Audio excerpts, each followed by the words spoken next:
கொஞ்ச நாளைக்கு முன்னாடி டெங்கு காய்ச்சல் வரும்போது ஆளுக்கு டாக்டர்ஸ் கூட இந்த நிலவேம்பு அப்படிங்கிற ஒரு மூலிகையை எடுத்துக்க சொன்னாங்க. தமிழகம் மட்டும் இல்லாம டெல்லி உட்பட பல்வேறு மாநிலங்கள்லயும் டெங்கு காய்ச்சல் வரும்போது எல்லாருமே இந்த நிலவேம்பு மாத்திரைகளையோ இல்ல நிலவேம்பு கஷாயத்தையோ தான் குடிச்சிட்டு இருந்தாங்க.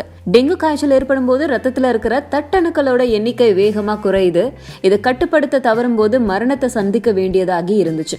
நிலவேம்பு கசாயம் குடிக்கும் போது அது ரத்தத்துல தட்டணுக்கள் குறையறத தடுத்து நிறுத்துறதோட மட்டுமில்லாம தட்டணுக்கள் எண்ணிக்கை அதிகரிக்கவும் உதவுச்சு.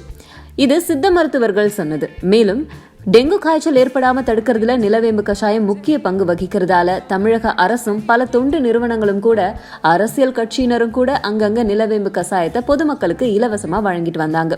இதனாலதானோ என்னவோ இப்போ டெங்கு காய்ச்சல் பாதிப்பு ஓரளவுக்கு கட்டுப்பட்டு இருக்கிறதா கூட சொல்லப்படுது.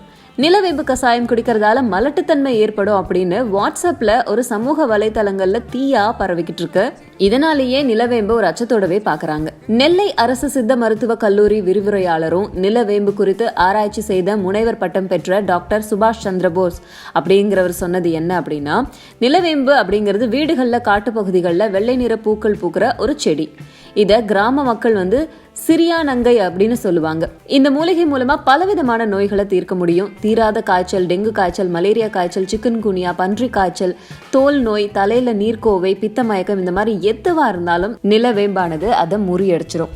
அப்படி இருக்கும்போது சித்த மருத்துவத்திலிருந்து உருவாக்கப்பட்ட ஒரு மூலிகையானது எந்த காலத்திலையும் எப்பவுமே ஒரு காலம் பாதிப்போ சைடு எஃபெக்டையோ கொடுக்கவே கொடுக்காது அப்படின்னு சொல்றாங்க.